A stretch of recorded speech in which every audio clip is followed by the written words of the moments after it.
Dubai Vlog, isang maulan na hapon sa inyong lahat mula dito sa Lasak City. At ito na nga ang mga maulan na mga paisyo, mga paintrigat, mga pasabog na bangayan, iringan sa Miss Grand International All-Star 2026. Kita nyo naman sa ating madugo, mapulang, menopausal, fashion destruction look mga karag-karag, dahil hindi ko talaga kinaya si Paring Omar at si Maring Lupita Jones. Hindi pa tapos ang kompetisyon. Yung dalawa nagagawa na kung sino yung uupo sa silya elektrika, kung sino yung kukurunahan ni Angkol pagdating sa Best in Judges System. Nabuang na. Kasi nga sa pa-live ni Maring Lupita Jones mga karag-karag, na kung saan, kung hindi nyo pa napanood, naku, watch this. Well, they were giving thanks and, well, thanks for this stage, blah, blah, blah.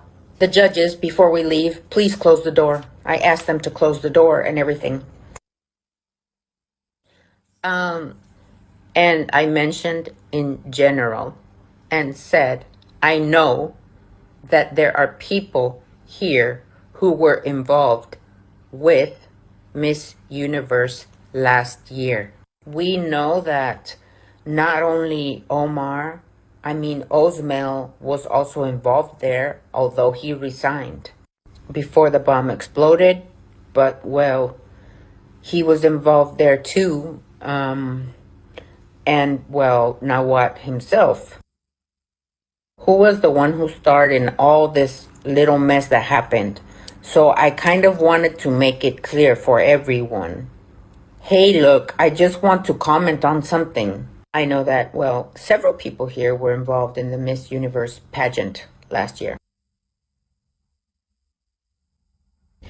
I would like to ask you to please separate the events and not burden the Mexican candidate with situations that we might be feeling, right?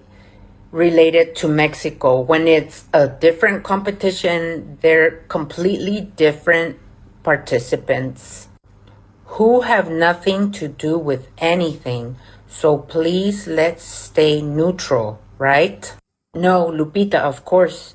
Harfux was the first one who said no. No. Yes, I understand. And then Nahat, on his own, also told me, I understand why you were saying it, Lupita. Don't worry. Believe me, you have nothing to worry about. Blah, blah, blah. I said, well, okay. And then yesterday, before the first preliminary stage began, I also spoke with Omar, and he also told me, hey, Lupita, I understand your concern about what you mentioned yesterday. But I'm clear, don't worry, and blah, blah, blah. I said, we're being to be friends. It was simply like putting the cards on the table and having them know that I was aware of the situation and that, well, I expected professional on their part, right? And that the result wouldn't be affected. Of the Mexican candidate bypass that have nothing to do with her. And, well, that's what happened. Yan ang mga karag-karag na panood na ninyo. Nakapakinggan na ninyo ang orasyon Bernis Santong Nobina ni Maring Lupita.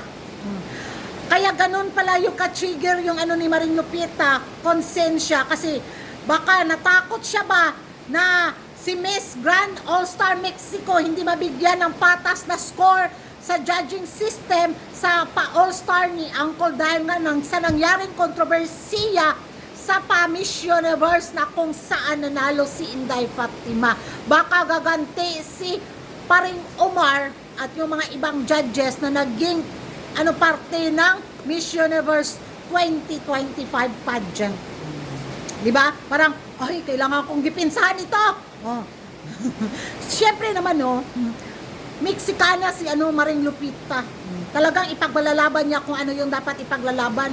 Pero wag masyadong pahalata ba, Maring Lupita ba, para hindi ka jumbaga ni Paring Omar. Sila rin naman yung nakakaalam sa kanilang mga pa-score. Yung tinataas nila yung score na mga Latinas, binaba naman nila yung score ng sa mga pa-Asian. Ano yun? Paki-explain. We need a further explanation. Tama ba yung English ko? So yun mga karag-karag. At ako, Rumisbak din si Paring Umar, mga karag-karag, tungkol nga sa naging statement ni Maring Lupita.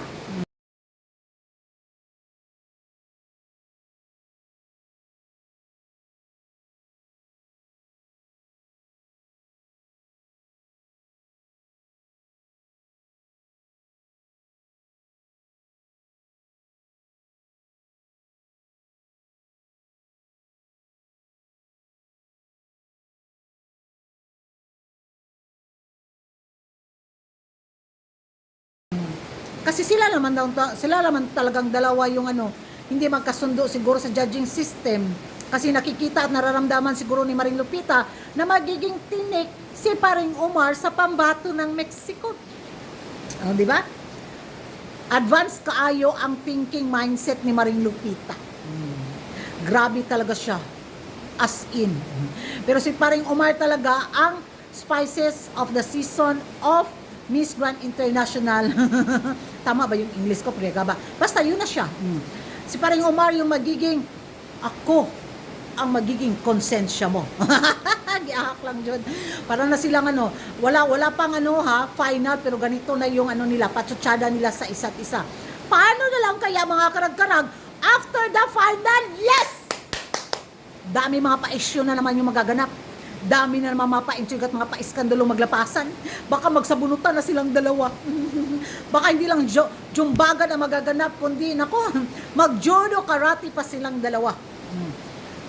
Inahintay ko yung kung ano yung magiging komento or reaction ni Uncle sa dalawang judges na to. Dahil tiyak, alam naman natin si Uncle na hindi rin talaga yan patatalo sa pagiging chismoso sa social media. Abangan natin dahil lalabas din yung side ni Uncle. Yun yung exciting. Then tapos na silang tatlo, judo karate na sila. Ewan ko sa inyo mga karag-karag kung ano yung magiging reaction ninyo tungkol nga dito sa bangayan ni Paring Raul at ni Lupita Jones. Sa tingin nyo mga karag-karag, ano kaya yung motibo ng dalawang judges na to sa pa-all-star ni Uncle? Mag-ingay tayo sa comment section at hindi ka pa nakapag-subscribe sa YouTube channel ko. Don't forget to like and subscribe Kuragan Karag and hit the notification bell para updated kayo sa mga latest kaganapan at late na intriga sa mundo ng beauty pageant. And thank you for watching. See you in my next vlog. Bye-bye!